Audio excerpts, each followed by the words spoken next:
والنعمة لك والملك لا شريك لك لبيك اللهم لبيك لبيك لا شريك لك لبيك إن الحمد والنعمة لك والملك لا شريك لك لبيك اللهم لبيك لبيك لا شريك لك لبيك إن الحمد والنعمة لك والملك لا شريك لك.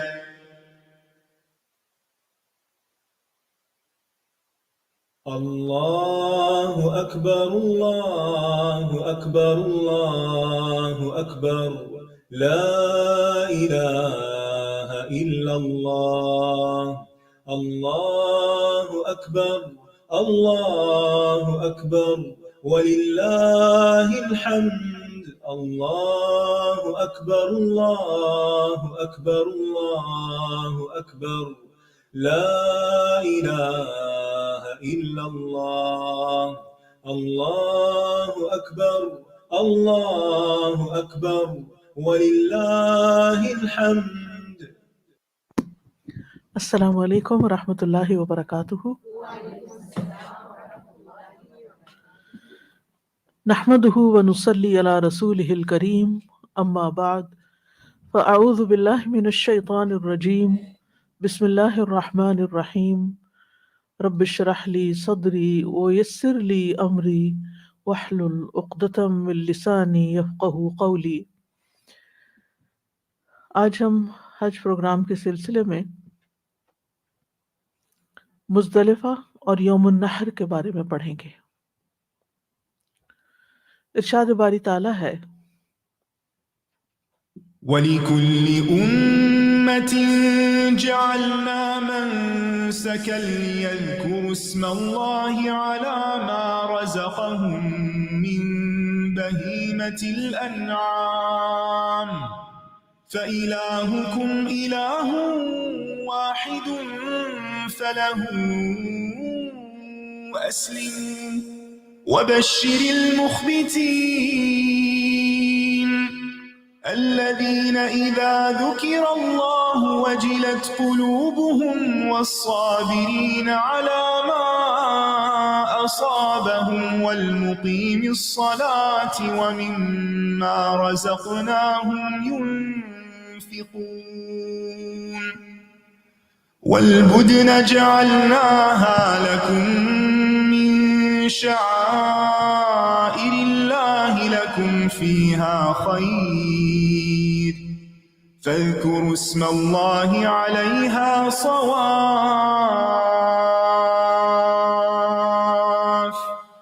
فإذا وجبت جنوبها فكلوا منها وأطعموا القانع والمعتر كذلك سخرناها لكم لعلكم تشكرون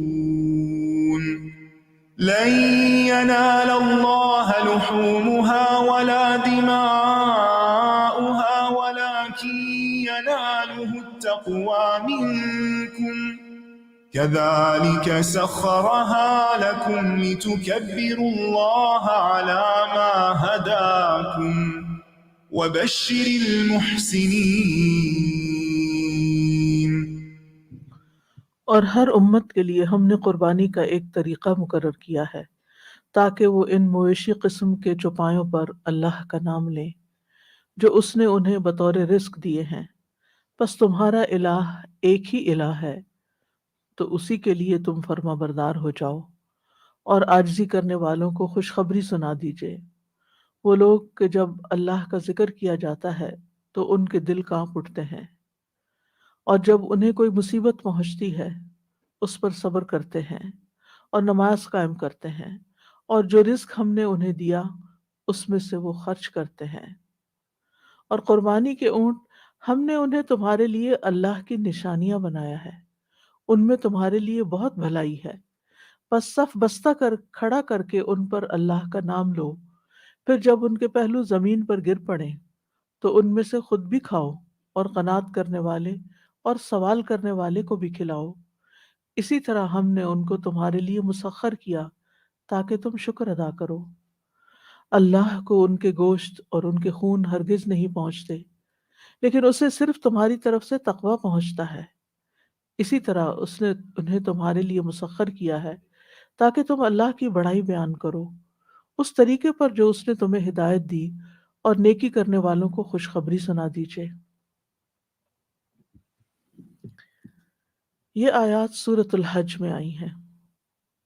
ان آیات میں اللہ سبحانہ تعالیٰ نے حج کے مناسک کا ذکر کرنے کے بعد قربانی کے احکام ذکر کیے ہیں جو یوم النحر کو ہوتی ہے، اور اس کے علاوہ حج کے علاوہ بھی ہم بڑی عید پر جو قربانیاں کرتے ہیں ان سے متعلق احکامات بھی ہیں۔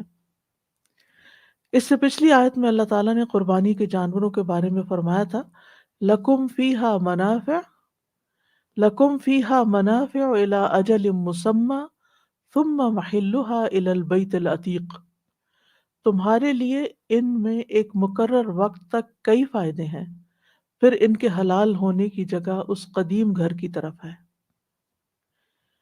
یعنی قربانی کے جانوروں سے فائدے حاصل کرنا جائز ہیں جب تک وہ کعبہ نہ پہنچ جائیں، مثلاً بوقت ضرورت اونٹ پر سوار ہونا، چاہے وہ ہدی کا اونٹ ہو، ان کا دودھ دوہنا، ان کی اون حاصل کرنا، ان سے نسل چلانا وغیرہ، یعنی جو بھی ضرورت کے فائدوں کی چیز ہو ان سے حاصل کی جا سکتی ہے جب تک کہ وہ قربان گاہ تک نہ پہنچ جائیں۔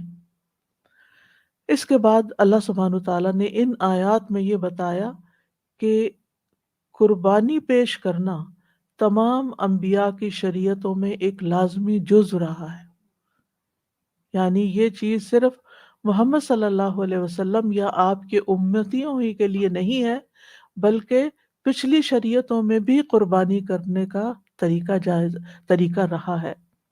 ہاں، اس کی تفصیلات اور جزیات میں فرق ضرور ہے، لیکن قربانی بطور عبادت ہر شریعت کا حصہ رہی ہے، اور اس میں حاجی اور غیر حاجی کی کوئی قید نہیں۔ قربانی حاجی کے لیے بھی ہے اور قربانی حج پہ نہ جانے والوں کے لیے بھی ہے۔ تو اللہ تعالیٰ فرماتے ہیں کہ ہم نے ہر امت کے لیے قربانی مقرر کی ہے تاکہ وہ ہمارے عطا کیے ہوئے پالتو جانوروں پر یعنی چوپایوں پر اللہ کا نام لے کر انہیں قربان کریں، اور پھر ان کے فائدے بتائے۔ اور ان میں سب سے بڑا فائدہ یہ ہے کہ انسان اللہ کے نام پر اللہ کی خاطر قربانی کر کے اللہ سبحانہ تعالیٰ کا قرب حاصل کرتا ہے، یعنی قربانی اللہ کا قرب، اللہ کی رحمت پانے کا ایک ذریعہ ہے۔ اسی لیے اللہ تعالیٰ نے فرمایا کہ جب تم ان کا گھٹنا باندھ کر ان کی گردن پر چھری پھیرو تو بسم اللہ واللہ اکبر کہو، اور جب زمین پر ٹھنڈے ہو کر گر جائیں یعنی ان کی روح پرواز کر جائے تو پھر ان کا گوشت کاٹو اور اس گوشت میں سے خود بھی کھاؤ، محتاجوں کو بھی کھلاؤ، جو تمہیں وزٹ کرنے کے لیے آئے ان کو بھی کھلاؤ، جو مانگے ان کو بھی دو۔ اور پھر ساتھ ہی یہ بھی بتا دیا کہ جب تم کوئی جانور قربان کرتے ہو اللہ کے نام پر تو اس کا گوشت اور خون اللہ تعالیٰ کو نہیں پہنچتا، کیونکہ وہ تو ہر چیز سے بے نیاز ہے، اس کو اس سے کوئی فائدہ نہیں۔ وہ اس عمل کے ذریعے، اس ایکٹیویٹی کے ذریعے تمہاری نیت اور تمہارے اخلاص اور تقوی کو دیکھتا ہے کہ تم کس جذبے اور کس شوق کے ساتھ یہ قربانی کر رہے ہو، اور کیا واقعی تم نے یہ کام اللہ کی رضا کے لیے کیا ہے یا دکھاوے کے لیے کیا ہے۔ کیونکہ کچھ لوگ قربانی دکھاوے کے لیے کرتے ہیں اور پھر اس میں مقابلے پر قیمتی سے قیمتی جانور جو ہے وہ لا کے قربان کرتے ہیں اور گنواتے ہیں اور بتاتے ہیں کہ ہم نے اونٹ کیا، ہم نے گائے کی، ہم نے اتنے بکرے کیے۔ تو اللہ سبحانہ وتعالیٰ دراصل یہی دیکھ رہا ہوتا ہے کہ انسان جو کر رہا ہے اس میں اس کا خلوص کتنا ہے اور وہ اللہ کی خاطر کتنا ہے۔ اور آخر میں اللہ تعالیٰ نے خاص طور پر یہ بتایا کہ اللہ نے تمہارے لیے ان جانوروں کو اس کے لیے مسخر کر دیا ہے، یہ تمہارے لیے مسخر کر دیا ہے اس کام کی خاطر، تو پھر تم اللہ ہی کا شکر ادا کرو، اور ایام تشریق میں جب ان جانوروں کی قربانی کرو تو ان پر اللہ کا نام لو، اور پھر یہ ہے کہ جو ایسا کریں ان کے لیے خوشخبری ہے، محسنین کے لیے جو اچھے اچھے کام کرتے ہیں۔ تو فرمایا وَلِكُلِّ أُمَّةٍ مَنْسَكًا جَعَلْنَا مَنْسَكًا وَلِكُلِّ أُمَّةٍ جَعَلْنَا مَنْسَكًا، ہر امت کے لیے ہم نے منسک بنایا ہے۔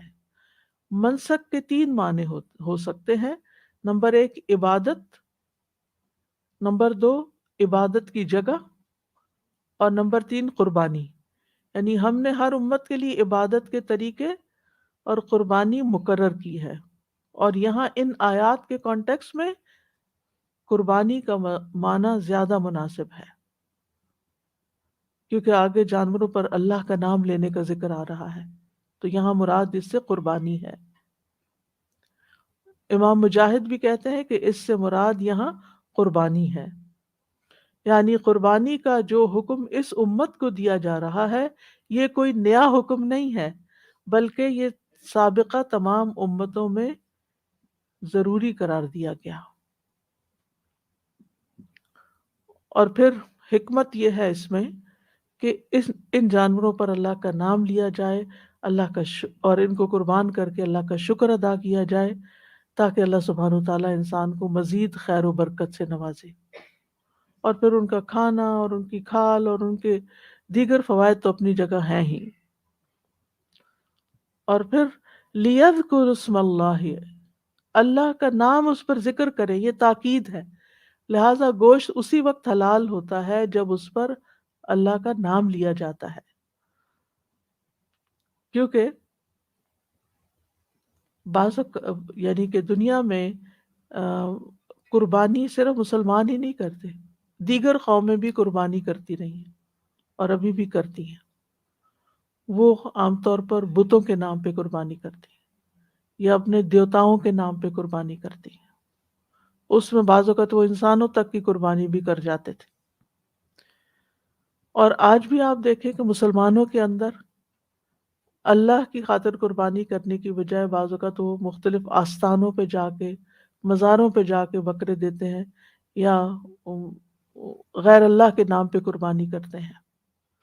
تو قربانی جو ہے یہ ایک عبادت ہے، اور اس میں اللہ کے ساتھ کسی کو بھی شریک نہیں کرنا چاہیے، یعنی نہ دکھاوا ہونا چاہیے جو ریاکاری شرک اصغر ہے، اور نہ ہی غیر اللہ کے نام پر اس کو خوش کرنے کے لیے قربانی کرنی چاہیے، یعنی کسی بھی دیوتا یا بت کو، بلکہ اس کے برعکس کس لیے کرنی چاہیے قربانی؟ اللہ کو خوش کرنے کے لیے۔ نبی صلی اللہ علیہ وسلم کا طریقہ کیا تھا؟ حضرت انس کہتے ہیں نبی صلی اللہ علیہ وسلم نے 2 چتکبرے مینڈھوں کی قربانی کی، میں نے دیکھا کہ آپ اپنے پاؤں جانور کے اوپر رکھے ہوئے ہیں اور بسم اللہ واللہ اکبر پڑھ رہے ہیں، اور اس طرح آپ نے دونوں مینڈھوں کو اپنے ہاتھ سے ذبح کیا۔ آپ مدینہ میں جب بھی عید کا موقع آتا قربانی کرتے اور اپنے ہاتھ سے خود قربانی کرتے تھے، یعنی اپنی قربانی کو خود ذبح کرتے تھے۔ حج کے موقع پر 63 قربانیاں آپ نے خود کی اور باقی حضرت علی کے ذمے کی۔ فَإِلَٰهُكُمْ إِلَٰهٌ وَاحِدٌ فَلَهُ أَسْلِمُوا، تمہارا الہ بس ایک الہ ہے، کوئی بت اور کوئی اور ہستیاں تمہارا الہ نہیں ہے، تمہارا معبود نہیں ہے، لہٰذا اس کے فرما بردار بنو، اسی کے نام پر اپنے ریچولز ادا کرو۔ اور جیسا کہ سورۃ الانعام میں بھی آتا ہے قُلْ إِنَّ صَلَاتِي وَنُسُكِي وَمَحْيَايَ وَمَمَاتِي لِلَّهِ رَبِّ العالمین، کہہ دیجئے بے شک میری نماز اور میری قربانی، میری زندگی اور میری موت سب اللہ رب العالمین کے لیے ہے۔ تو یہاں بھی قربانی نماز کے بعد ذکر کی گئی، جیسے نماز عبادت ہے ایسے ہی اللہ کی خاطر جانور قربان کرنا بھی عبادت ہے۔ اب دیکھیے بہت سے لوگ اس موقع پر طرح طرح کے مشورے دینے لگتے ہیں کہ ان پیسوں کو کسی غریب کی مدد کے لیے استعمال کر لیجیے۔ بھی سارا سال ہے آپ کے پاس غریب کی مدد کرنے کے لیے، جب اللہ کا حکم آ گیا کہ اس دن اس موقع پر اب قربانی کرو تو اس وقت آپ کو غریب یاد آ جاتے ہیں، اور یہ بھی گوشت تم سارا خود کہاں سے کھا سکتے ہو، اس میں غریبوں کا حصہ تو بہرحال ہوگا ہی اور ہونا چاہیے۔ لہذا فَلَهُ أَسْلِمُوا، جب معبود وہی ہے تو پھر کیا کرو، اسی کے آگے جھک جاؤ، اسی کے مطیع فرما بردار ہو جاؤ، اسی کے لیے اخلاص کو اپناؤ، اپنے آپ کو اس کے سپرد کر دو، اس کے بن جاؤ، اس کے حوالے کرو اپنے آپ کو، اس کی فرما برداری کرو۔ وَبَشِّرِ الْمُخْبِتِينَ، اور عاجزی کرنے والوں کو خوشخبری دے دی، یعنی جو اللہ کے فرما بردار بن جاتے ہیں، جو اللہ کا حکم آنے کے بعد سر جھکا دیتے ہیں اور اس پر عمل کرنے کے لیے چل پڑتے ہیں، تو ایسے لوگوں کے لیے پھر خوشخبری ہے کہ اللہ تعالیٰ بھی ان سے راضی ہے اور ان کو وہ انعام سے نوازے گا۔ یہ جو لفظ مخبت ہے یہ اخبات سے ہے، اخبات کا لفظ خبت سے، خاباتا، نیچی جگہ کو کہتے ہیں، مخبت کہتے ہیں نیچی جگہ میں چلنے والا، اور استعارہ کے طور پر تواضع اور عاجزی کرنے والے کے لیے استعمال ہو رہا ہے۔ تو مطلب یہ ہے کہ مخبتین وہ ہیں جو اللہ کی خاطر تواضع اختیار کرتے ہیں، ہمبل ہوتے ہیں، خشوع اختیار کرتے ہیں۔ اچھا، تواضع اور خشوع میں فرق کیا ہے؟ آپ میں سے کوئی بتائے گا؟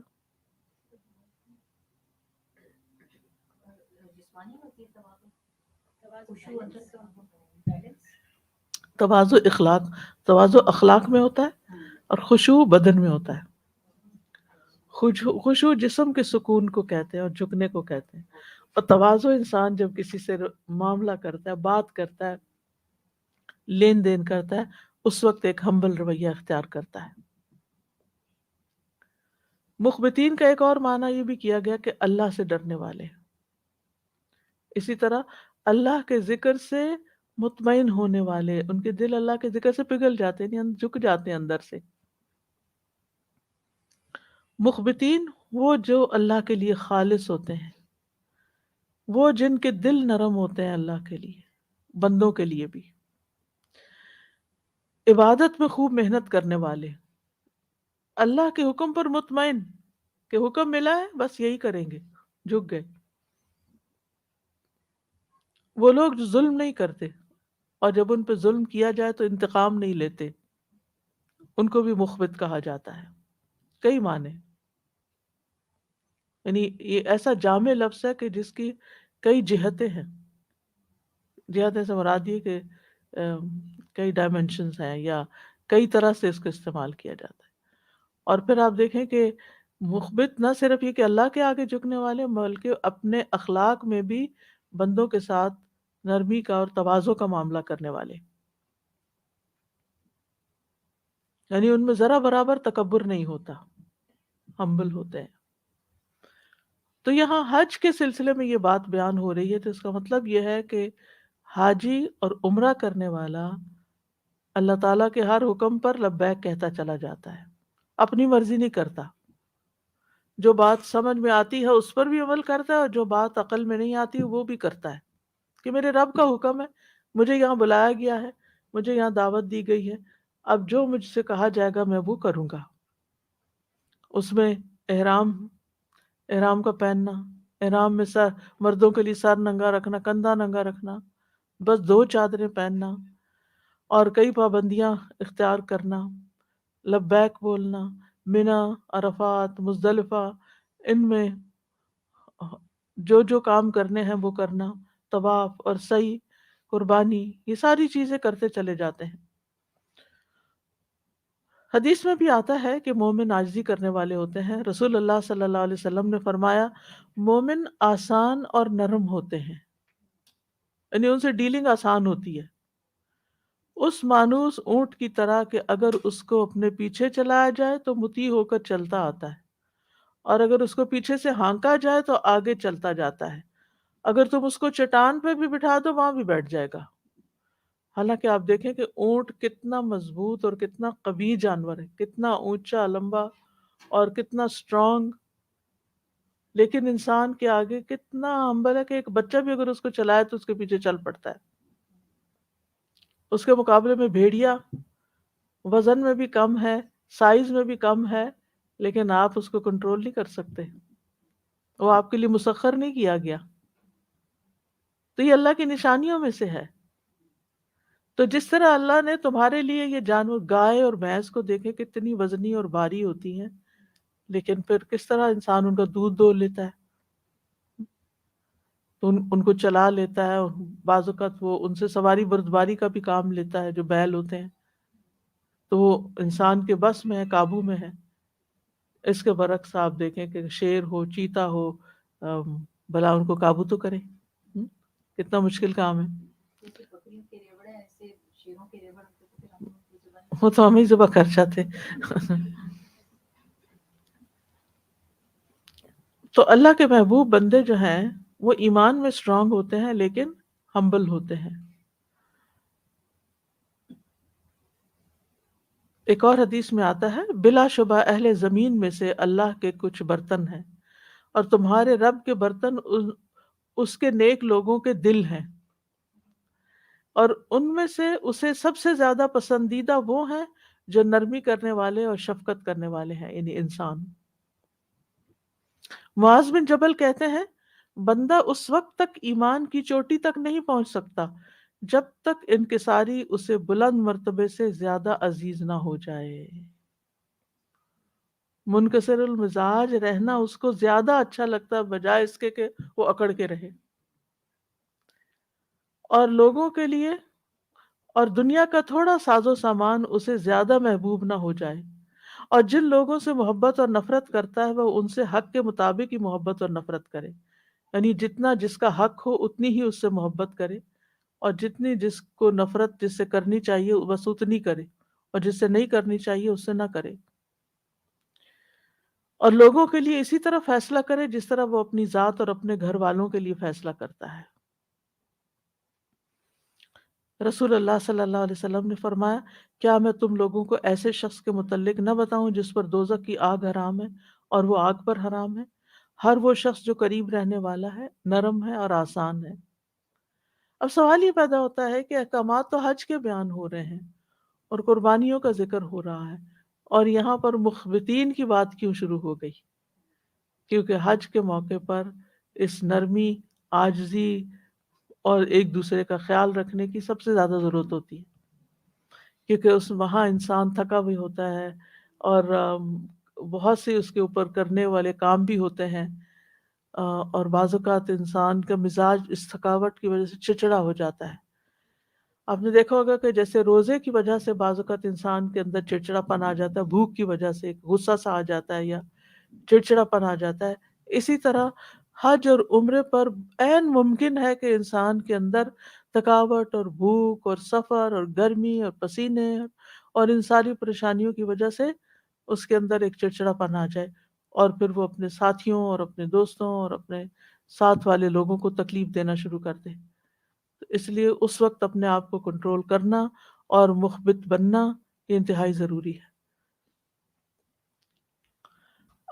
مزید ان کی علامات بتا دی گئی مخبتین کی. الذین اذا ذکر اللہ وجلت قلوبہم، کہ جب ان کے سامنے اللہ کا ذکر کیا جاتا ہے تو ان کے دل کانپ اٹھتے ہیں، یعنی اللہ کے ذکر پر پتھر کا ٹکڑا بن کے نہیں بیٹھے رہتے بلکہ ان کے دل پگھل جاتے ہیں. اور والصابرین علی ما اصابہم، اللہ کے راستے میں انہیں جو تکلیفیں پہنچتی ہیں ان پر صبر کرتے ہیں، مصیبت پر صبر کرتے ہیں. یعنی حج کا سفر بھی اللہ کے راستے کا سفر ہے، اس میں جو تکلیفیں ان کو آتی ہیں اس پر صبر کرتے ہیں. والمقیم الصلاۃ، اور نماز قائم کرتے ہیں، کیونکہ بعض اوقات تھکاوٹ کی وجہ سے ایک نماز کے بعد دوسری نماز کے لیے اٹھنا بہت مشکل ہو جاتا ہے. اگر آپ آدھی رات تک طواف کرتے رہے ہیں اور نماز پڑھتے رہے ہیں، اور بعض اوقات لوگ تہجد بھی پڑھ رہے ہوتے ہیں تو عین فجر کے وقت ان کی آنکھ لگ جاتی ہے، وہیں حرم میں ہی سو جاتے ہیں، وضو نہیں رہتا، نماز میں شریک نہیں ہو سکتے، تو وہ اپنی نمازوں کی حفاظت کرتے ہیں. سب سے زیادہ جس نماز کا ثواب اور اجر ہے وہ فرض نماز ہے، اور پھر جماعت کے ساتھ، اور پھر حرم کے اندر مسجد الحرام میں امام کے پیچھے، ویسے تو حرم میں کہیں بھی آپ پڑھیں لاکھ نمازیں مل جائیں، مگر امام کے پیچھے پڑھنے کا ثواب پھر وہ 27 گنا زیادہ ہو جاتا ہے، تو 1,27,00,000 بن گیا۔ تو بہت سے مرد حضرات بھی کیا کرتے ہیں کہ وہ رات حرم میں گزار کے دن کو ظہر کی عصر کی نماز گھر پہ ہی پڑھ کے پھر شام سے لے کے پھر ساری رات وہاں فجر پڑھ کے پھر آتے ہیں یا اشراق پڑھ کے۔ تو بہتر یہ کہ ٹائم ٹیبل ایسا بنایا جائے کہ جس میں انسان کچھ عبادت دن کے وقت کرے اور کچھ رات کے وقت کرے، کچھ آرام دن کے وقت کرے اور کچھ رات کے وقت کرے۔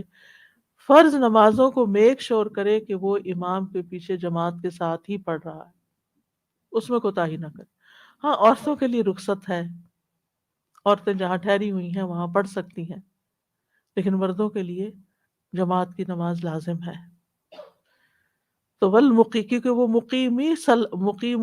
یقیمون الصلاۃ نہیں کر سکتے جب تک وہ جماعت سے نماز نہ پڑھیں، وہ اقامت صلاۃ ہوتی ہی نہیں۔ تو اس لیے ہمیں چیزوں کو پرائرٹائز کرنا چاہیے کہ زیادہ افضل کیا ہے۔ وَمِمَّا رَزَقْنَاهُمْ يُنْفِقُونَ، اور اس میں سے جو ہم نے انہیں رزق دیا وہ خرچ کرتے ہیں، یعنی حج کے راستے میں اپنے اوپر بھی خرچ کرتے ہیں اور اپنے ساتھیوں پر بھی خرچ کرتے ہیں۔ ٹھیک ہے، اگر آپ کے پاس زیادہ نہیں ہے، تھوڑا بہت ہے، تو اس تھوڑے بہت میں سے بھی کچھ نہ کچھ صدقہ کر دیجیے۔ لیکن اگر اللہ نے آپ کو زیادہ دیا ہے تو آپ اپنے علاوہ دوسروں پر بھی خرچ کریں۔ خود کھا رہے ہیں ان کو بھی کھلائیں، خود پی رہے ہیں ان کو بھی پلائیں، یعنی صرف اپنی فکر نہ کریں کہ ہر کوئی اپنا اپنا کیے ہوئے ہے، بلکہ دوسروں کے جذبات کا بھی لحاظ رکھے کہ اگر میں کچھ اچھی چیز کھا رہا ہوں تو یہ جو میرے ساتھ اس روم میں لوگ رہ رہے ہیں یا اس کیمپ کے اندر ہیں، تو اس ٹینٹ کے اندر میرے ساتھ اور بھی ہیں، تو ان کا بھی دل چاہے گا تو ان کو بھی آفر کریں۔ اگر اللہ نے آپ کو توفیق دی ہے تو خیرات بانٹنے والے ہوں۔ خیرات ہمارے یہاں ذرا برے معنوں میں لیا جاتا ہے۔ خیر کا معنی ہے کہ کوئی بھی خیر کا کام، نیکی کا کام، اگر آپ نہیں کچھ بانٹ سکتے تو اسمائل کرنا، کسی کا کوئی کام کر دینا، کسی کی مدد کی، یہ سب بھی اسی میں آ جاتا ہے۔ وَمِمَّا رَزَقْنَاهُمْ، کسی کو مال ملا، کسی کو طاقت ملی، کسی کو علم ملا، یہ سارے رزق ہیں۔ یعنی ہر وہ چیز جو اللہ کی طرف سے آپ کے کسی بھی کمال کے بغیر آپ کو مل جاتی ہے، وہ اللہ کا دیا ہوا رزق ہے۔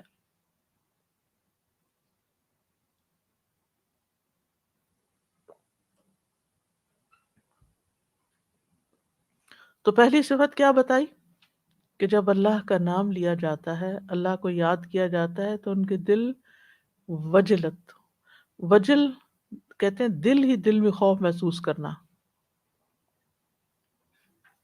تو یہ مومن اور غیر مومن کا فرق ہوتا ہے کہ جب اللہ کا کوئی حکم آتا ہے، اللہ کی ذات یا صفات کا ذکر کیا جاتا ہے، تو دل ڈر جاتے ہیں اور استغفار کرنے لگتے ہیں اور اللہ تعالیٰ کا حکم بجا لاتے ہیں۔ وہ کفار کی طرح نہیں ہوتے کہ جن کے دل اللہ کے ذکر سے تنگ ہوتے ہیں۔ اشمئزت قلوب الذین لا یؤمنون بالآخرہ۔ ایک اور جگہ آتا ہے وَإِذَا تُتْلَىٰ عَلَيْهِ آيَاتُنَا وَلَّىٰ مُسْتَكْبِرًا كَأَن لَّمْ يَسْمَعْهَا۔ جب اس پر ہماری آیات کی تلاوت کی جاتی ہے تو تکبر کرتے ہوئے منہ پھیر لیتا ہے، گویا اس نے سنا ہی نہ ہو۔ كَأَن لَّمْ يَسْمَعْهَا، سنی انسنی کر دیتا ہے۔ تو اللہ کے ذکر سے دل اطمینان بھی پا جاتے ہیں اور دل ڈر بھی جاتے ہیں۔ دونوں کا ذکر یہاں پر ہوا ہے، مخبت بھی ہوتے ہیں اور پھر وجلت بھی ہوتے ہیں، کیونکہ اور یہ ایک دوسرے کا کنٹراڈکٹ نہیں کرتے۔ مطلب یہ ہے کہ سن کر ان کی بے چینی دور ہو جاتی، اطمینان میں آتے ہیں، اور پھر مزید ذکر سے ان کے دل پگھلنے لگتے ہیں اور اللہ کی طرف راغب ہو جاتے ہیں۔ یعنی وجل ایسا خوف نہیں ہوتا کہ سن کے اللہ کی طرف سے بھاگیں، بلکہ اور اللہ کی طرف راغب ہوتے ہیں۔ ان کے اندر پھر شکوک و شبہات داخل نہیں ہوتے، ان کے وسوسے دور ہو جاتے ہیں۔ تقشعر منہ جلود الذین یخشون ربہم ثم تلین جلودہم وقلوبہم الی ذکر اللہ، سورۃ زمر آیت 23 میں آتا ہے نا کہ جس سے ان لوگوں کی کھالوں کے رونگٹے کھڑے ہو جاتے ہیں جو اپنے رب سے ڈرتے ہیں، پھر ان کی کھالیں اور ان کے دل اللہ کی یاد سے نرم ہو جاتے ہیں۔ اور دوسری چیز پھر صبر کرنے والے،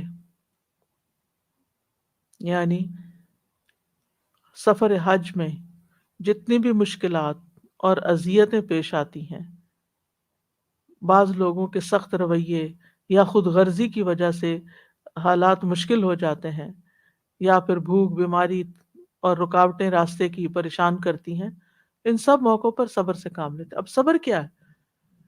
صبر یہ ہے کہ اس وقت انسان خاموشی اختیار کر لے، پھر آگے سے جواب نہ دے، بحث نہ شروع کر دے، بہت لمبی چوڑی نصیحتیں اور آرگیومنٹ شروع نہ کر دے، کچھ سنائے نہیں، کچھ یعنی کہ دو بدو ہو کے جواب نہ دے۔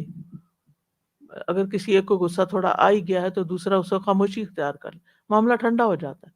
اگر دوسرا بھی شروع ہو جائے تو پہلا اور بڑا اٹھتا ہے، پھر کام خراب ہو جاتا ہے۔ تو کیونکہ اس حال میں فمن فرض فیہن الحج فلا رفث ولا فسوق ولا جدال فی الحج، ان سب چیزوں سے بچنے کے لیے صبر ہی ضروری ہے۔ صبر ہو تو یہ ہو سکتا ہے، یعنی اللہ کی نافرمانی سے بھی بندہ صبر کی وجہ سے ہی رکتا ہے، ناحق جھگڑے سے بھی اللہ کی خاطر ہی رک سکتا ہے، جنسی باتوں اور ان چیزوں سے بھی انسان اللہ کے ڈر سے ہی رک سکتا ہے۔ اور پھر تیسری صفت تو نماز، اور نماز میں سستی نہ کرنا، وقت پر ادا کرنا، مردوں کے لیے جماعت سے پڑھنا۔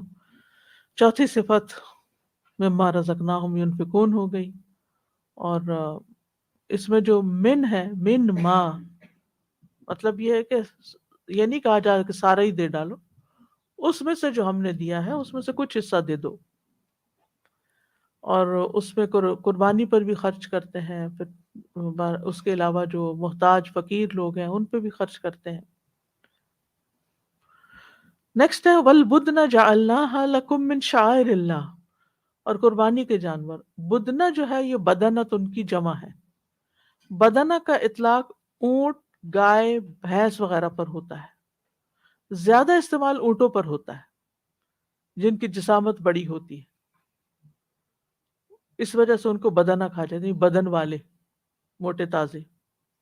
یہاں فرمایا کہ یہ اللہ کے شاعر میں سے، شاعر شعیرہ کی جمع ہے نا، وہ نشان جو نظر آتے ہیں، یعنی نظر آنے والی نشانیاں ہیں۔ اور پیچھے آپ کو بہت ڈیٹیل سے میں ایکسپلین کر چکی ہوں کہ اشعار کہتے ہیں قربانی کے جانور کے جسم پر کٹ لگا کر اس کا خون اس کے جسم پر ملنے کو، کہ جس سے وہ پہچانا جاتا ہے کہ یہ قربانی کا جانور ہے۔ لکم فیہا خیر، تمہارے لیے ان میں خیر ہی خیر ہے، بڑی خیر ہے۔ خیر النکرہ، بڑی خیر ہے، یعنی ان جانوروں کے بہت سے فائدے ہیں، خواہ سواری ہو یا بار برداری ہو یا دودھ ہو یا اون ہو یا بچے ہو یا کھالیں ہو یا ہڈیاں ہو یا گوشت ہو یا چربی ہو، یعنی یو نیم اٹ، بے شمار فائدے ہیں تمہارے لیے ان میں۔ اللہ نے اس طرح ان کو تمہارے لیے بنایا اور پیدا کیا۔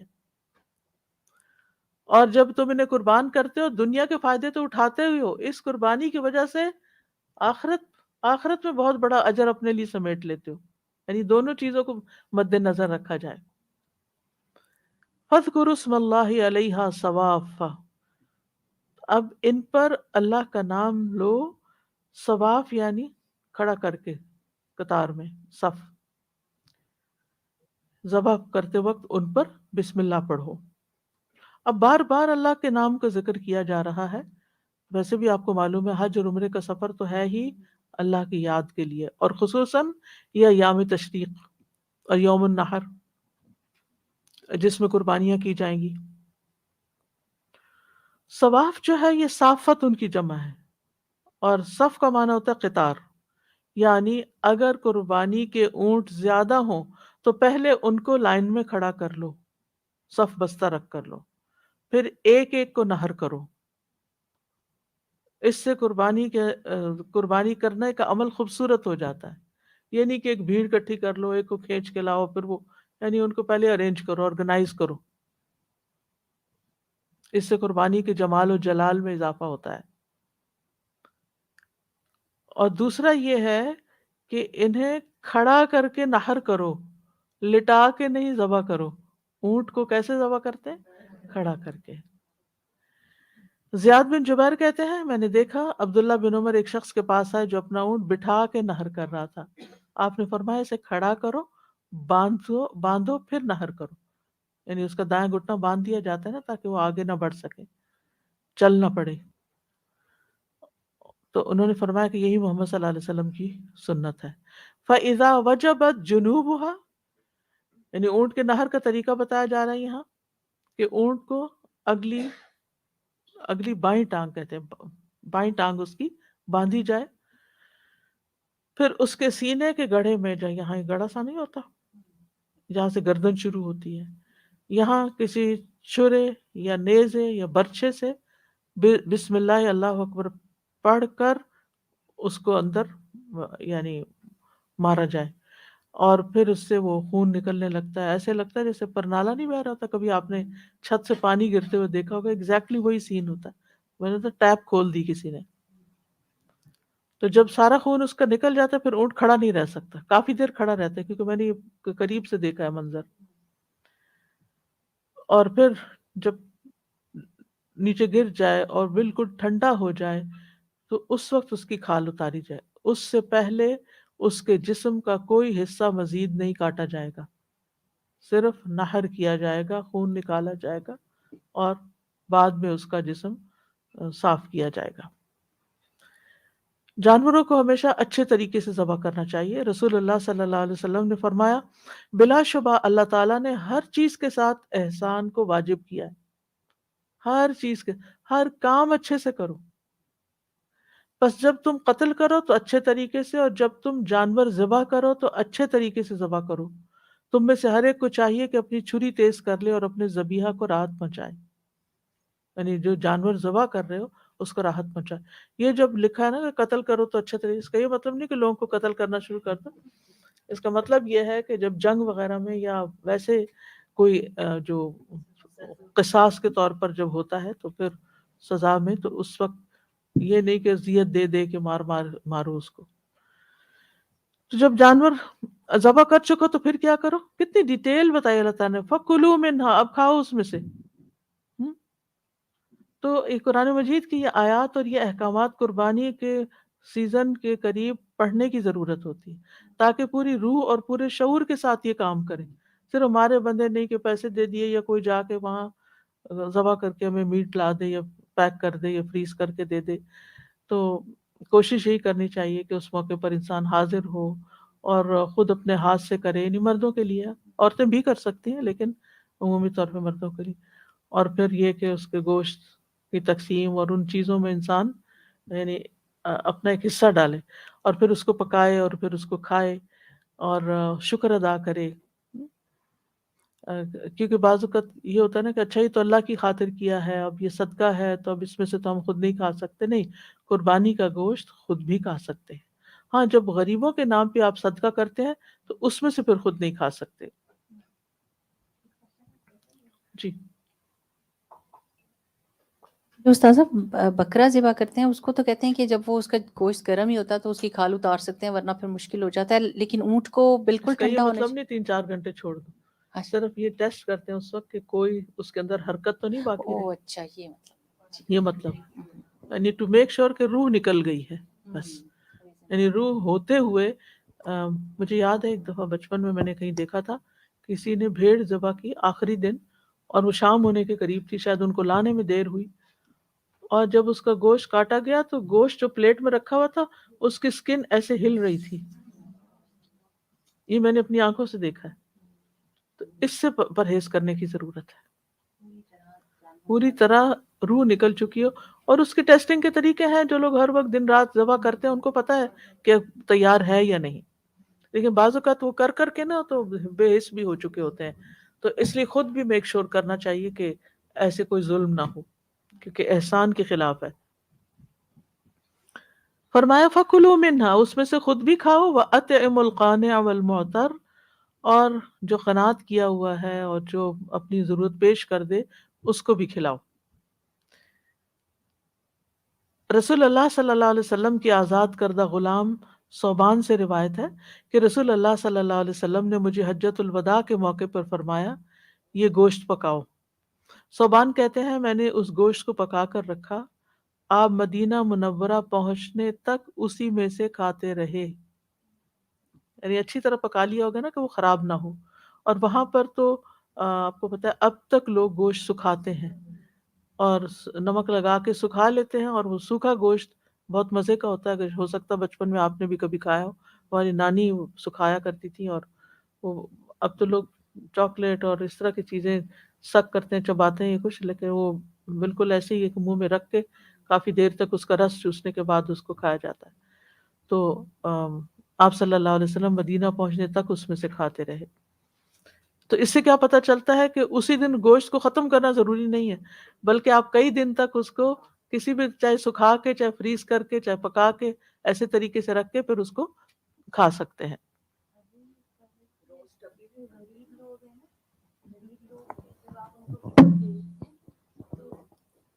وہ جو غریب لوگ ہیں نا، وہ جن کو گوشت بھیجتے ہیں تو وہ لوگ سارا نہیں کھاتے، وہ لوگ ڈرائی کرتے ہیں، پورا تیز دھوپ میں رکھ دیتے ہیں اس کو۔ ہم لوگ تو سمجھتے ہیں خراب ہو جائے گا، لیکن اور رسیوں کے ساتھ بھی اس کو جی، لٹکاتے ہیں اور اور سکھا ہوا میں بھی کے سکھاتے ہیں۔ آہستہ آہستہ کھاتے ہیں اس کو نا۔ جی، جابر رضی اللہ عنہ کہتے ہیں کہ یوم النحر میں رسول اللہ صلی اللہ علیہ وسلم اپنی قربان گاہ کی طرف بڑھے، 63 اونٹ اپنے ہاتھ سے نحر کیے، 63۔ اس سے آپ اندازہ لگائیں کہ عمر کے اس حصے میں جب کہ آپ تقریباً 63 ایئرس کے ہو چکے تھے، آپ کے اندر کتنی طاقت تھی۔ پھر باقی حضرت علی کے سپرد کر دیا، اور علماء یہ کہتے ہیں کہ 63 اس لیے کیے کہ آپ کی عمر 63 سال تھی، اور جو بچ گئے وہ انہوں نے نحر کر دیے۔ آپ نے حضرت علی کو اپنی قربانیوں میں شریک فرمایا۔ فارغ ہونے کے بعد آپ نے ہر قربانی سے گوشت کا ایک ایک ٹکڑا لانے کا حکم دیا کہ ہر اونٹ میں سے ایک ایک ٹکڑا نکال کے لایا جائے، پھر انہیں ہنڈیا میں ڈال کے پکایا گیا۔ تو میں سوچتی پتہ نہیں کتنی بڑی ہنڈیا ہوگی میری۔ تو ان دونوں نے ان قربانیوں میں سے کھایا، نہیں حضرت علی نے بھی کھایا، نبی صلی اللہ علیہ وسلم، مطلب سب نے کھایا ہوگا، لیکن چونکہ انہوں نے نہر کیا تھا تو انہوں نے خود بھی کھایا اور شوربہ بھی پیا۔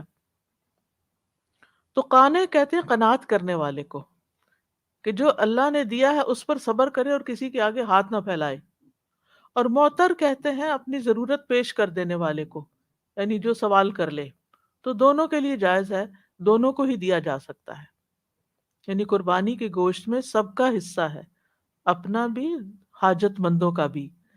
ایک وہ جو بہت یعنی جسے کہنا چاہیے صابر و شاکر ہیں، اور دوسرے یہ اور ضرورت مند ہوتے ہوئے بھی سوال نہیں کرتے، اور لوگوں کو ان کی ضرورت کا پتہ بھی نہیں چلتا، اور دوسرے وہ جو ضروریات سے مجبور ہو کر لوگوں سے سوال کرنے لگتے ہیں۔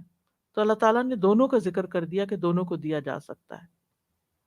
رسول اللہ صلی اللہ علیہ وسلم نے فرمایا فَكُلُوا وَادَّخِرُوا وَتَصَدَّقُوا، خود کھاؤ، ذخیرہ کر لو، اور صدقہ کر لو، یعنی تینوں کام کر سکتے ہو۔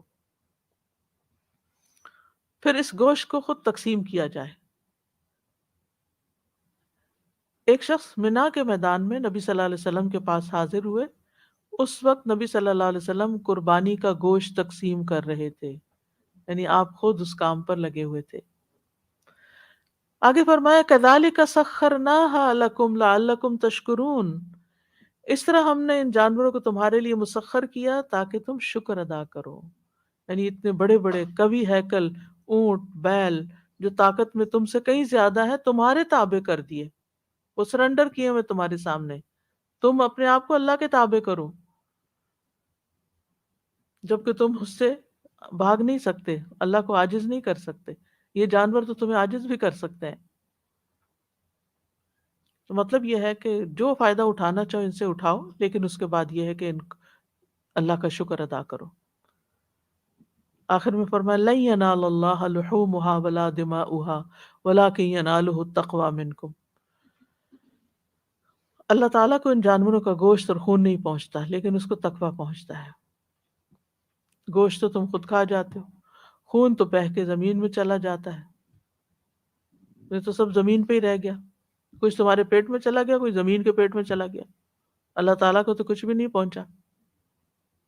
وہاں کیا جاتا ہے کہ کس دل سے یہ قربانی کی، تمہارا تقویٰ جاتا ہے، تم کیا سوچ رہے تھے، کس محبت سے تم نے ان پر اپنا مال خرچ کیا، اور کس طرح پھر ان کو سنت کے مطابق ذبح کیا، اور پھر کس طرح ان کی تقسیم کی، اور کس طرح کھایا اور کھلایا۔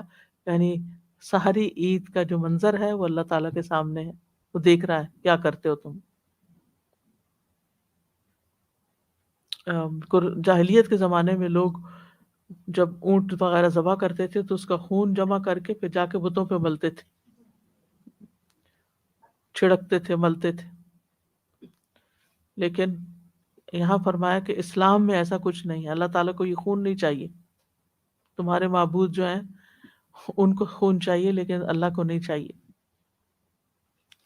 اور یاد رکھیے کہ ہر شخص کے تقوی اور اخلاص کے مطابق اس کی قربانی کا اجر ہے۔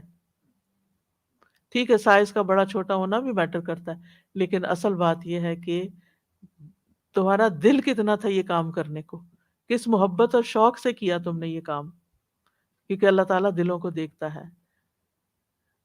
حدیث میں آتا ہے، رسول اللہ صلی اللہ علیہ وسلم نے فرمایا، بے شک اللہ نہ تمہارے جسموں کو دیکھتا ہے نہ تمہاری صورتوں کو، لیکن وہ تمہارے دلوں کی طرف دیکھتا ہے۔ اور آپ نے اپنی انگلیوں سے اپنے سینے کی طرف اشارہ فرمایا۔ کذالک سخرھا لکم، پھر مسخر کرنے کی بات، یعنی یہ قابل غور بات ہے کہ یہ جانور تمہارے کنٹرول میں دیے ہیں اللہ نے، نہ دیتا تو تم کچھ نہیں کر سکتے تھے۔ لتکبروا اللہ علی ما ھداکم، رمضان کے روزے رکھنے کے بعد بھی کیا ہے؟ تکبیرات، اللہ کی بڑائی بیان کرو اس پر جو اس نے تمہیں ہدایت دی، تمہیں سارے طریقے سکھا دیے، کیا کرنا ہے، کب کرنا ہے، کیسے کرنا ہے۔ یعنی اللہ تعالیٰ نے یہاں اپنا احسان دوبارہ یاد دلایا، اور پھر اس احسان پر اللہ ہی کی بڑائی، اور سب سے بڑا احسان یہ کہ اللہ تعالیٰ نے تمہیں ہدایت دی ہے۔ تو یاد رکھیے جانور کو ذبح کرنے کے لیے دو اہم شرائط ہیں، ایک بسم اللہ اللہ اکبر پڑھنا یعنی اللہ کا نام لینا، اور دوسرا خون بہانا۔ نبی صلی اللہ علیہ وسلم نے فرمایا، جو چیز جانور کا خون بہا دے اور اس پر اللہ کا نام لیا گیا ہو تو تم اس کو کھا سکتے ہو، اسی کو ذبیحہ کہتے ہیں۔ یعنی بسم اللہ پڑھنا اور خون بہانا ویسے بھی شرط ہے۔ اور سورۃ الانعام میں فرمایا، وَلَا تَأْكُلُوا مِمَّا لَمْ يُذْكَرِ اسْمُ اللَّهِ عَلَيْهِ وَإِنَّهُ لَفِسْقٌ، اس میں سے مت کھاؤ جس پر اللہ کا نام نہیں لیا گیا، روکا گیا ہے، یعنی وہ جانور مت کھاؤ جس پر اللہ کا نام نہیں لیا گیا، بلا شبہ یہ یقیناً سراسر نافرمانی ہے۔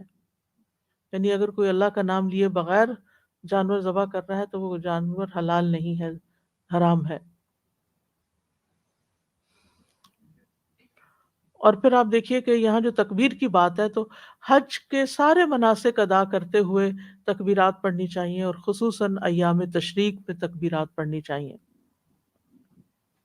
اور دل میں کیا ہونا چاہیے تکبیرات پڑھتے ہوئے؟ اللہ کا شکر ہونا چاہیے، اللہ کی یاد ہونی چاہیے۔ پانچوں نمازوں کے بعد بھی تکبیرات پڑھی جاتی، اور عشرہ ذی الحجہ کی سب سے بڑی عبادت کیا ہے؟ تکبیرات کا پڑھنا، کہ اللہ نے ہدایت دی ہمیں۔ وَبَشِّرِ الْمُحْسِنِينَ، اور احسان کرنے والوں کو بشارت دے دیجئے۔ کون ہے یہ احسان کرنے والے؟ حضرت حدیث جبریل میں آتا ہے نا کہ جبریل علیہ السلام نے نبی صلی اللہ علیہ وسلم سے سوال کیا تھا، مل احسان، احسان کیا ہے؟ تو انہوں نے کیا کہا تھا؟ ان تعبد اللہ کأنک تراہ فإن لم تکن تراہ فإنہ یراک، کہ تم اللہ کی ایسے عبادت کرو گویا تم اللہ کو دیکھ رہے ہو، اور اگر ایسا نہ محسوس ہو تو پھر یہ یاد رکھو کہ اللہ تو تمہیں دیکھ رہا ہے۔ تو یہاں حج کے دوران، قربانیوں کے دوران، ان ایام کے دوران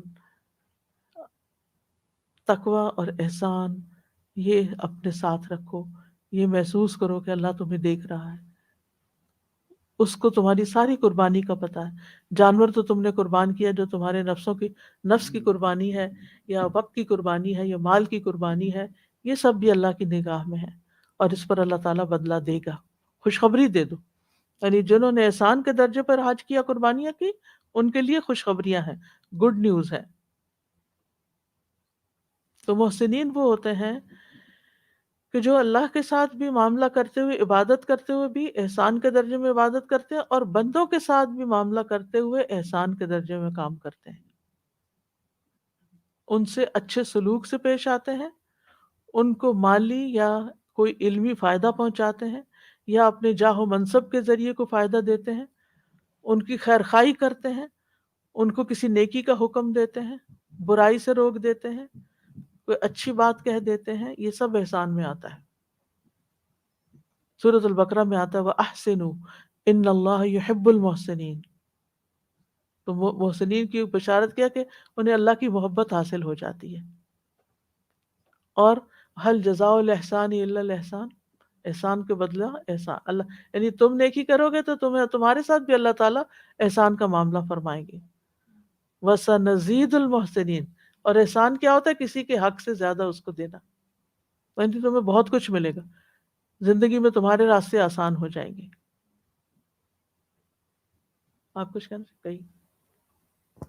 استاذہ اکثر حرم میں جائیں تو جب جنازہ پڑھ رہے ہوتے ہیں نا تو عورتیں نہیں اٹھتی، تو اگر آپ ان کو یہ بتا دیں نا، جیسے عبداللہ بن عمر رضی اللہ تعالیٰ عنہ کی حدیث ہے کہ انہوں نے پتھر ہاتھ میں تو پھینکے تھے کہ مجھے پتہ ہی نہیں تھا کہ اس کا اجر اور ثواب کتنا ہے، کہ ایک قنطار جتنا، تو ان کو بتایا الحمدللہ یہ کتنی بڑی بات ہے کہ وہ اگر آپ ان کو یہ بتا دیں گے تو وہ باقی کی نمازیں پڑھ لیں گے۔ اور یہ قرآنی اور مسنون کتابوں کے ڈھیر عورتیں لے جاتی ہیں اور پھر وہاں پر بانٹتی ہیں۔ استاذہ اتنی محبت سے لوگ پڑھتے ہیں وہ کتابیں، اتنا شوق کہ ہمیں دعائیں سمجھ نہیں آ رہی تھی کہ کیا دعا مانگے۔ تو یہ بھی ایک مدد ہی ہے یہ کہ احسان ہے، ہاں جی، یعنی جن کو آپ جانتے نہیں، جن کو آپ جانتے نہیں آپ ان کے ساتھ نیکی کر رہے ہیں، یعنی جن سے آپ کو کبھی کوئی ریٹرن ملنے والا ہی نہیں۔ ہاں جی بالکل، اور ہر زبان کا بندہ، کیونکہ عربک سب کو پڑھنی آتی ہے، اردو نہیں آتی، انگلش نہیں آتی، لیکن عربک آتی ہے بالکل، الحمدللہ۔ کسی کو انگلش آتی، کسی کو اردو آتی، کسی کو عربی آتی۔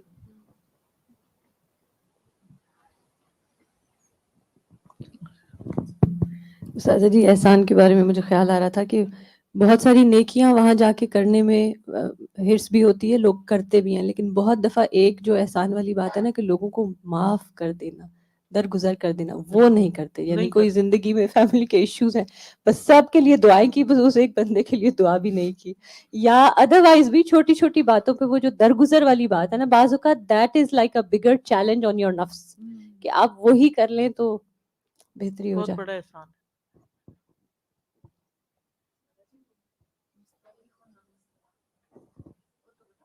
کیا حدیث میں نہیں تھا؟ جی جی، ایک جنازہ جا رہا تھا تو نبی صلی اللہ علیہ وسلم نے فرمایا مستریح او مستراح، یعنی یا تو یہ راحت پا گیا ہے یا لوگ اس سے راحت پا گئے، یعنی یہ راحت پا گیا لوگوں کے برے رویوں سے، دنیا کی مصیبتوں، بیماریوں، تکلیفوں سے آرام، اب اس کو آرام مل گیا، سارے غم ختم۔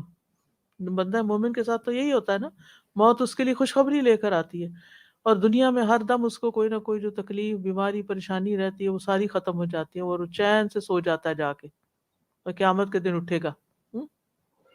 اور مستراح وہ ہے کہ جس سے لوگ اتنے تنگ ہیں کہ دعا کرتے ہیں کہ یہ ہمارے جان چھوڑے، اور جب وہ مر جاتا ہے شکر کرتے ہیں۔ تو اب ہمیں سوچنا چاہیے کہ ہم لوگوں کے لیے کیا ہے، لوگوں پہ بوجھ ہے یا لوگوں کے لیے آسانیاں پیدا کرنے کا ذریعہ ہے۔ بہرحال جی فرمائیے۔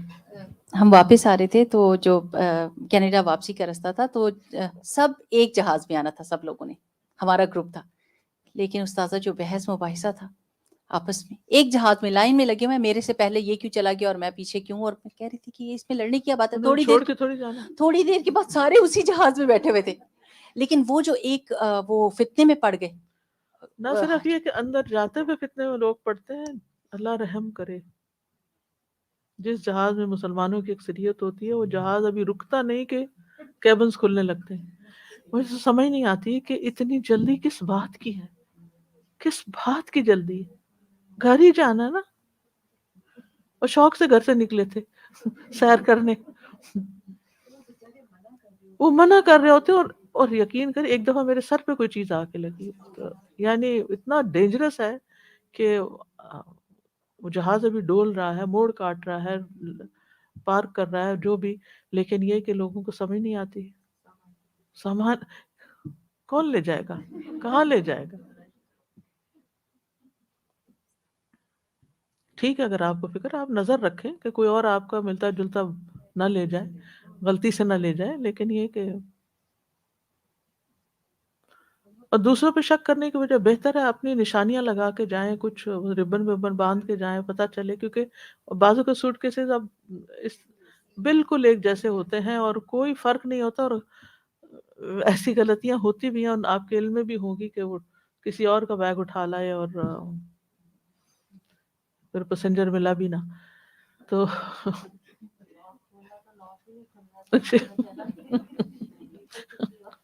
صحیح. تو یہ چیزیں ہوتی ہیں، تو پھر اس کا بندوبست انسان پہلے سے جائے. اللہ نے عقل کس لیے دی ہے کہ ایسی چیزوں سے بجائے اس کے اس وقت پریشانی کرنے کے پہلے سے انتظام کرے. جی ان کو جی السلام علیکم. میں نے خود ایئر لائن میں کام کیا، جیسے آپ کو پتہ ہے. تو وہ جو لوٹا لے کے جاتے ہیں نا، وہ ہمارے لیے ایک بڑی مصیبت ہوتی تھی. سارا ٹوائلٹ اور پورا باہر سب پانی پانی کر دیتے تھے، اور ہم لوگ اتنے پریشان کہ کیا کریں آپ. یہ ایک بڑی ادھر تکلیف دہ چیز تھی، جو لوگ وہاں وضو کے لیے اور پھر دوسروں کے لیے ایک عذاب چھوڑ کے جاتے تھے. تو میرا جی استاذہ، میرا بھی اپنا حج یہ فلائٹس پہ استاذہ میرا بھی اپنا ایکسپیرینس ہے کہ میں یہی کہتی ہوں کہ جب حج کی جو ٹریننگ ہو رہی ہوتی ہے نا، تو مسافروں کو سفر کی ٹریننگ بھی ضرور دینی چاہیے. جو بالکل جہاز میں بیٹھتے بالکل نا، مینرز سکھانے چاہیے. لٹرلی یہ ہمارے محسنین میں یہ سب شامل ہو سکتا ہے. اگر صرف حج کا ٹاپک آپ محسنین رکھ لینا کیا تو اور استاذہ وہ انہوں نے کھانا کھایا اور ٹرے یوں نیچے رکھ دی. کیا نیچے رکھ دی؟ ٹرے کھانے کی نیچے ٹرے رکھ دی. نیچے رکھ دی. جی بس کھانا کھایا، وہ لوگوں نے ٹرے نیچے رکھ دی. اب وہ جہاز چلتا ہے، منع کرتے ہیں نا، تو خود آتی ہے کوئی ہوسٹس، خود چیز ہاں اٹھاتی ہے. تو لوگوں کو سمجھ ہی نہیں آتی ہے، بتاؤ تو سننے کو تیار نہیں ہے.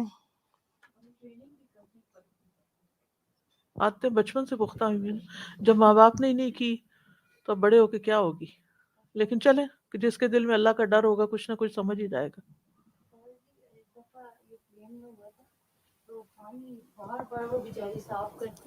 بار بار جا کے صاف کرتی، اور پانی پانی واش روم میں اتنا گند.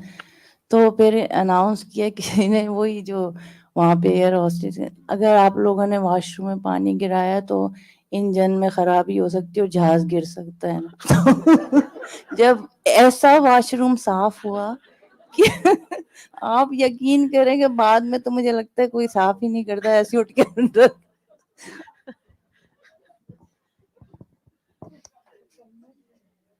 توبہ.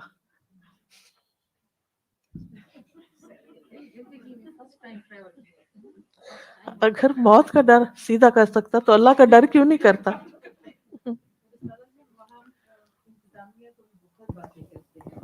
جی انتظامیہ کے ساتھ کام کرنے والے ہیں، حج پہ بھی عمرے پہ بھی جائیں ہم، جی کہ ان لوگوں سے اتنے گلے، حالانکہ وہ سب کتنا وہ تو اپنی منظم ڈیوٹی پر ہے. مطلب وہ کام کر رہے ہیں. تو اس آیت سے ہی پتہ چلتا ہے کہ قربانی تمام شریعتوں میں رہی ہے اور تمام شریعتوں کے اصول ایک جیسے ہیں، اگرچہ اقسام مختلف ہیں. اور پھر یہ کہ قربانی کے ذریعے اللہ کا قرب حاصل کرنا مقصود ہے، اور ان جانوروں پر اللہ کا نام لینا چاہیے. اور یہ ذبح ایک عبادت ہے، یعنی اس کو عبادت سمجھ کے کرنا چاہیے. اور قربانی کے جانوروں کو بہیمت الانعام ہونا چاہیے، مویشی ہونا چاہیے. ہر کوئی یعنی جو مقرر کیے گئے ہیں وہی قربانی کرنے ہوں گے. یعنی اگر آپ ایک بکرے کی جگہ 20 مرغیاں ذبح کرتے ہیں تو وہ قربانی آپ کی نہیں ہوگی. پھر یہ کہ قربانی کے وقت اللہ کا نام لینا واجب ہے، اور جو بندہ عاجزی کی صفت سے متصف ہے وہ خوشخبری کا مستحق ہے، اور کسی حالت میں بھی نماز سے غافل نہیں ہونا چاہیے. قربانی میں سے خود بھی کھانا چاہیے اور دوسروں کو بھی کھلانا چاہیے. قربانی اللہ کی رضا کے لیے کرنی چاہیے، اخلاص کے ساتھ کرنی چاہیے، اور ہر موقع پر احسان کا رویہ اختیار کرنا چاہیے. کیونکہ محسن جو ہے وہی کچھ کما کے آتا ہے. تو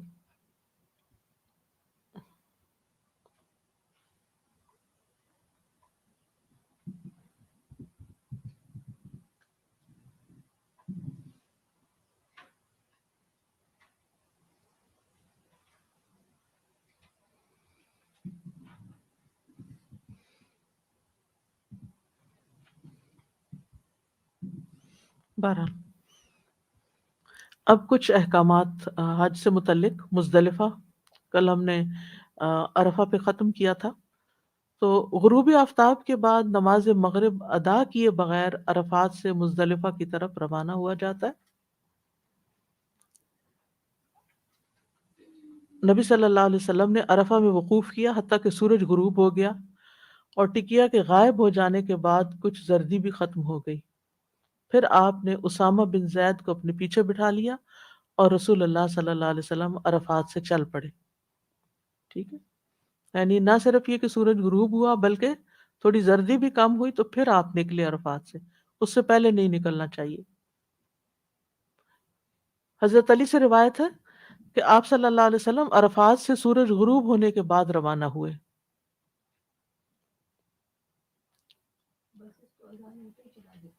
جی بس جلدی ہوتی ہے. بلال بن رواح سے روایت ہے نبی صلی اللہ علیہ وسلم نے مزدلفہ کی صبح ان سے فرمایا، اے بلال لوگوں کو خاموش کراؤ. پھر فرمایا، بے شک اللہ نے تمہارے اس مزدلفہ میں تم پر احسان فرمایا ہے کہ تمہارے نیکوکاروں کی وجہ سے تمہارے گناہگاروں کو بھی بخش دیا جاتا ہے اور تمہارے نیکوکاروں نے جو مانگا انہیں عطا کر دیا گیا.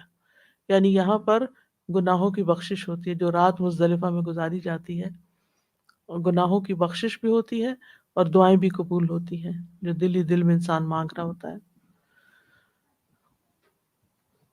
اطمینان اور وقار کے ساتھ مزدلفہ کی طرف جانا چاہیے.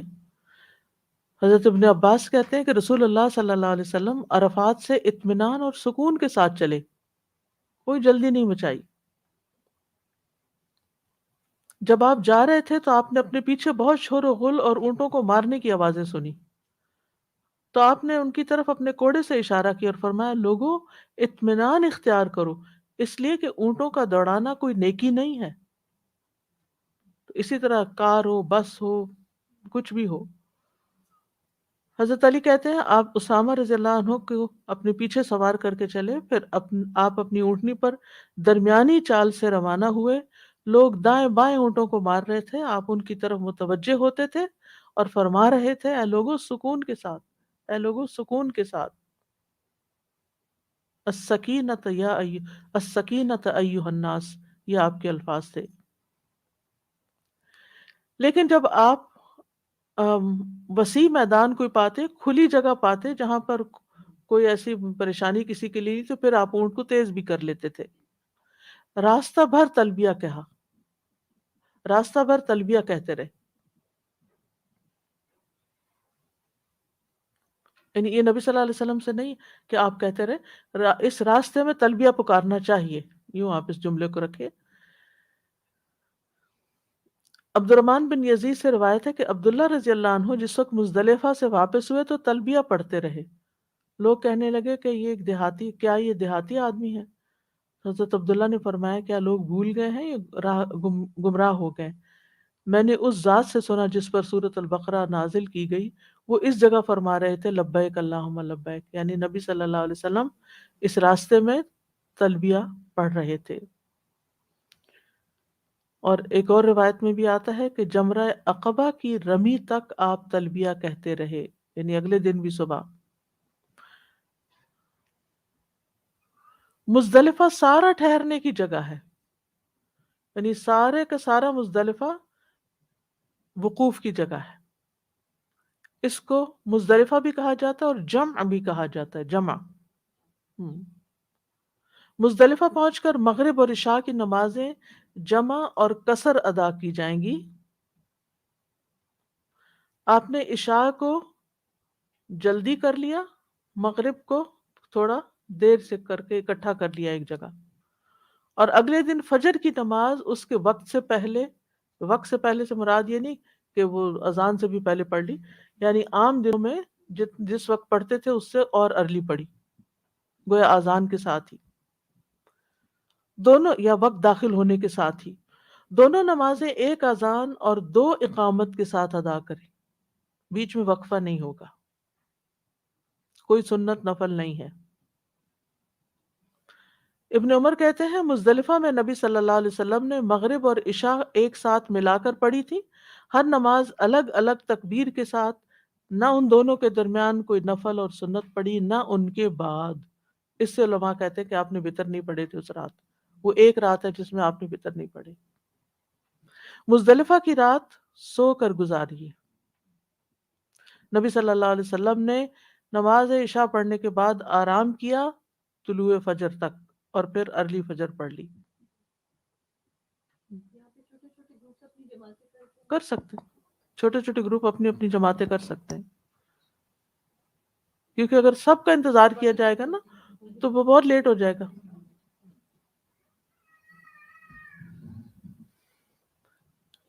تو مزدلفہ میں رات کا کچھ حصہ گزارنا اور جو فجر پڑھنا جو ہے یہ حج کے یعنی کہ حج کے ارکان میں سے ہے۔ رسول اللہ صلی اللہ علیہ وسلم نے فرمایا، جو شخص امام اور لوگوں کے ہمراہ مزدلفہ سے واپس ہونے تک موجود رہا اس شخص کا حج پورا ہو گیا، جس نے امام اور لوگوں کے ساتھ شرکت نہیں کی اس کا حج نہیں ہوا۔ امام سے مراد یہ کہ جیسے نبی صلی اللہ علیہ وسلم خود امام تھے، یا ویسے جو لیڈر ہو، تو یا جو اب تو اتنا زیادہ رش ہوتا ہے تو اپنے اپنے گروپ کے ساتھ۔ اگر کوئی شخص کسی وجہ سے مزدلفہ میں رات نہیں بسر کر سکا تو صورت میں اس کو ایک جانور کی قربانی کرنا ہوگی۔ خواتین، بچے اور کمزور بزرگ چاہیں تو آدھی رات کے بعد منا چلے جائیں۔ خواتین، بچے اور کمزور بزرگ چاہیں تو آدھی رات کے بعد منا چلے جائیں۔ حضرت عائشہ کہتی ہیں کہ سودا رضی اللہ عنہا نے نبی صلی اللہ علیہ وسلم سے مزدلفہ کی رات عام لوگوں سے پہلے روانہ ہونے کی اجازت چاہی۔ عمر کی بڑی تھی، جسم کی باری تھی، تو ان کے لیے زیادہ رکنا شاید مشکل تھا۔ آپ رضی اللہ عنہا بھاری بھرکم بدن کی عورت تھی تو آپ نے انہیں اس کی اجازت دے دی کہ وہ جا سکتی ہیں۔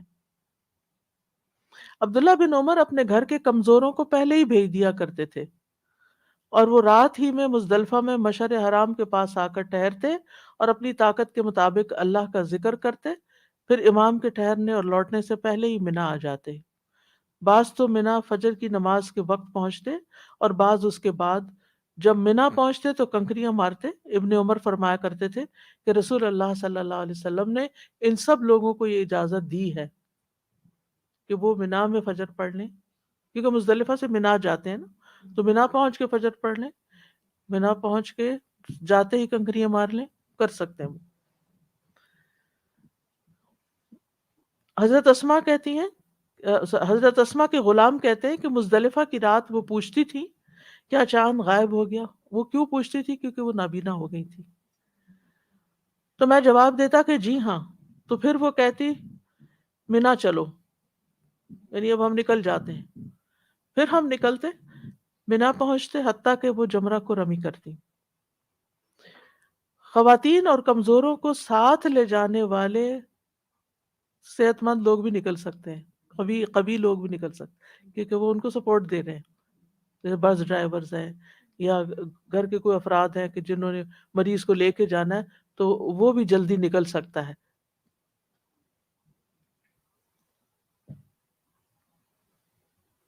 اور وہ رات کو جا کے کنکریاں مار لیں تو کفایت کر جائے گا۔ لیکن دوسرے لوگوں کے لیے مزدلفہ میں نماز فجر وقت شروع ہوتے ہی ادا کرنا ہے، اور پھر مشعر حرام کے پاس ذکر اور دعائیں کرنا ہے، ٹھیک، کیونکہ اس کا ذکر قرآن مجید میں بھی آتا ہے۔ سورج نکلنے سے پہلے وہاں سے روانگی ہے، یعنی سب لوگ، جو سارا کراؤڈ ہے، وہ بھی فجر کی نماز پڑھ کے دعائیں وغیرہ کر کے، ابھی سورج نہیں نکلا ہوگا تو نکل پڑیں گے۔ منا سے رمی کے لیے چنے کے دانے کے برابر جا کر پھر کنکریاں چننی ہوں گی، اور پھر اس کے بعد اگلے دن صبح کے وقت 10 تاریخ کو جو یوم النحر ہے، جمرہ عقبہ کو کنکریاں ماری جائیں گی۔ مزدلفہ جاتے ہوئے اور مزدلفہ میں کچھ غلطیاں بھی سرزد ہوتی ہیں۔ بعض لوگ مزدلفہ پہنچنے سے پہلے راستے میں ہی تھک کے پڑاؤ ڈال دیتے ہیں، وہ میدان کے اندر نہیں پہنچتے۔ تو میک شور کریں کہ جہاں آپ ٹھہرے ہوئے ہیں، ہمارے ساتھ ایک دفعہ ایسا ہوا کہ بس والے نے ایسی جگہ بس روک دی کہ جو مزدلفہ نہیں تھا، یعنی اس کی باؤنڈری سے باہر. تو میک شور کریں کہ وہ باؤنڈری کے اندر یا اس میدان کے اندر آپ پہنچ چکے ہیں. بعض لوگ پیدل حج کر رہے ہوتے ہیں، وہ تھک جاتے ہیں، وہ جہاں ان کو موقع ملتا ہے وہیں لیٹ جاتے ہیں. ایسا نہیں کر سکتے، یعنی کہیں بھی آپ رات نہیں گزار سکتے، آپ کو مزدلفہ کے اندر پہنچنا ہے. بعض لوگ راستے میں ہی نماز پڑھ لیتے ہیں، جا کے سو جائیں گے، بس ادھر ہی پڑھ لو، راستے میں ٹائم ہو گیا. نہیں، مزدلفہ پہنچ کے نماز پڑھنی ہے. بعض لوگ اتنی لیٹ پہنچتے ہیں کہ نمازوں کے وقت ہی نکل جاتے ہیں، فجر ہو جاتی ہے. یعنی کئی لوگوں نے ذکر کیا ایسا کہ وہ اتنا ٹریفک کا بلاکیج ہو گیا کہ وہ رات ہی ساری رات اس میں بس میں بیٹھے رہے. ایسے ہو جاتا ہے. پھر بس میں ہی پڑھ لینی چاہیے، ظاہر ہے. حدود میں تو داخل ہو چکے ہوتے ہیں بعض اوقات، پھر وہ عمر وہ دے دیں گے نا، دم بھی دے دیں گے اگر وہ مزدلفہ نہیں پہنچے رات کو. ان کو آپ بات کر لیجیے، آپ کے ہاتھ میں ہے. جی آپ نے کنکریوں کا کہا تھا نا کہ واپس مینا پہنچ کے وہاں سے اٹھا مزدلفہ سے بھی لے سکتے ہیں، جی وہاں سے بھی، جی یعنی میرا کوئی یہی ضروری نہیں. ہاں جی، کوشچن نہیں، تھا. کوئی ضروری نہیں.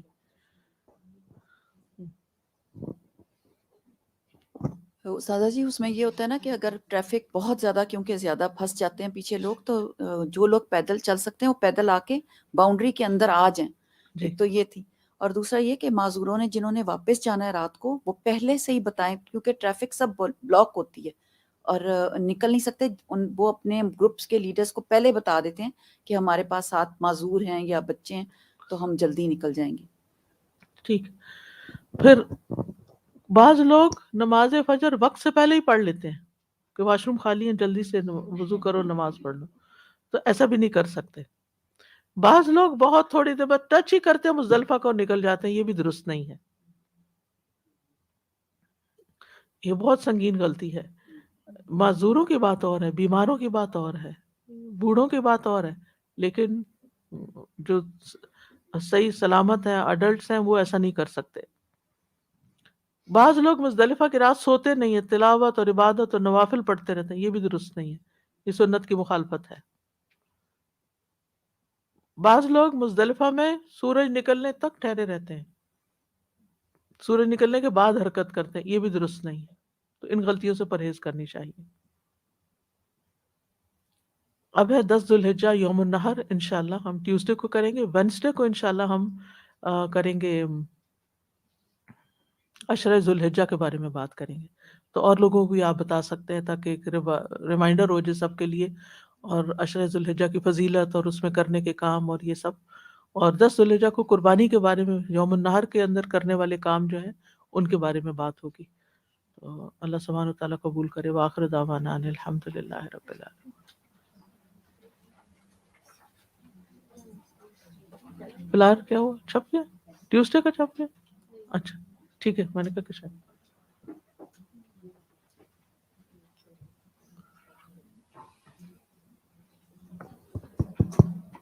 جی السلام علیکم ورحمۃ اللہ وبرکاتہ. یہ فلائرز پرنٹ ہوئے ہیں جس میں best 10 days of the year کے جو انگلش کے 2 پروگرامز ہو رہے ہیں. ایک یہاں الہدیٰ انسٹیٹیوٹ میں ہو رہا ہے اس کمنگ سنڈے کو جون 26 12 to 1 PM یہ. اور پھر اگر جو لوگ یہاں نہیں آ سکتے، Muslim neighbour nexus at the far end of Mississauga there is اندر مسجد، وہاں پر بھی پروگرام ہو رہا ہے. اور پھر یہ بیک سائڈ پر ہمارا اس سنڈے ہی کو یہاں پر after ظہر صلاح 2 to 6:30 Islamic art exhibition first time ever at Alhuda. there's many people جو شاید اس کی وجہ سے یہاں آئیں اور انشاءاللہ کچھ نہ کچھ انسپریشن پائے اور ہو سکتا ہے کچھ کورسز کچھ کلاسز جوائن کر لیں. So we need distributors for these. آپ میں سے کچھ لوگ اگر کل کا جمعہ کسی ایسی مسجد میں پڑھنے والے ہیں جہاں آپ کا خیال ہے کہ وہاں مسجد والوں کو اعتراض نہیں ہوگا، آپ وہاں دے سکتے ہیں. ایگزیکٹلی. اور دوسرا یہ کہ کوئی ایسے دیسی اسٹورز یا آپ خود کسی گیدرنگ میں جانے والے ہیں تو پلیز میک شیور، بیکاز یہ فلائر صرف اس ویکینڈ ہی پہ سب پروگرامز ہیں، تو we need to distribute them. جزاک اللہ خیر. السلام علیکم ورحمۃ اللہ. اب تو دن بڑے ہو گئے ہیں، لوگ آرام سے نکل سکتے ہیں. لوگوں کو انکریج کیجیے کہ خیر کی جگہوں پر جائیں.